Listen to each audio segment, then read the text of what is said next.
જય ગિરનારી મિત્રો, આજે હું તમને કેવી ઐતિહાસિક વસ્તુ જુનાગઢની બતાવવા માંગુ છું કે મોટા ભાગના લોકોને ખબર જ નથી કે આ વસ્તુ જુનાગઢની અંદર આવેલી છે।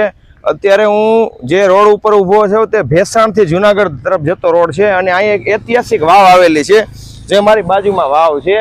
મિત્રો, વિડીયો લાસ્ટ સુધી જોજો। આ વાવ કોણે બંધાવી, શા માટે બંધાવી, તેનો ઇતિહાસ શું છે, તમામ વિશે અને અહીંયા લાગેલી એક પ્લેટ વિશેમાં તમામ માહિતી છે એ હું તમને લાસ્ટમાં બતાવીશ। તો આ વિડીયો સંપૂર્ણ વિડીયો જોજો એટલે તમને આ ઐતિહાસિક વાવની ખબર પડે। અત્યારે આ વડાલ ચોકડી કહેવાય છે, જરીક આમ બતાવી જો। વડાલ ચોકડી આગળ આમ વડાલ ગામ આવે છે, ત્યાં આ ઐતિહાસિક વાવ આવેલી છે અને હાલ આ વાવની સ્થિતિ તમે જુઓ કે એક આ કૂવો છે અહીંયા આવી રીતે, અને સારણ કૂવા અહીંયા બાજુમાં માતાજીનું મંદિર છે। ત્યાં મેં જોયું ને, એને પૂછ્યું તો એને કીધું કે આ માતાજીનું મંદિર છે। એટલે આ જો આ રીતની વાવ આવેલી છે કૂવો, અને અહીંથી બાજુમાંથી જવાય છે, અહીંથી આવી રીતે લાંબા ગાળાનું અંતર છે અહીંથી। અને આ વાવની જો આવી રીતે અંદર જવાય છે, અંદર અંધારા જેવું છે પણ પગથિયાવાળી વાવ છે। અત્યારે 30-40 ફૂટ ઊંડી છે આ વાવ,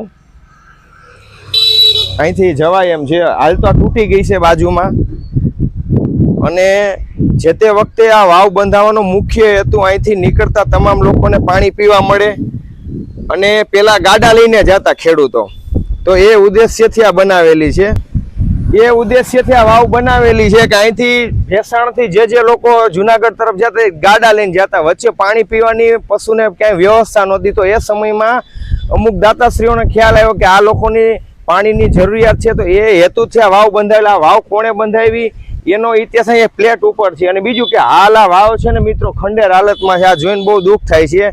તો મારી એ પણ વિનંતી છે, આ વિડીયો જો કોઈ જે વાવ બનાવેલ દાતા સુધી પહોંચે તો આ વાવને ફરી જીવંત કરવામાં આવે। આ આપણી ઐતિહાસિક વાવ છે, આ બીજી વાર ક્યારેય બનવા નથી।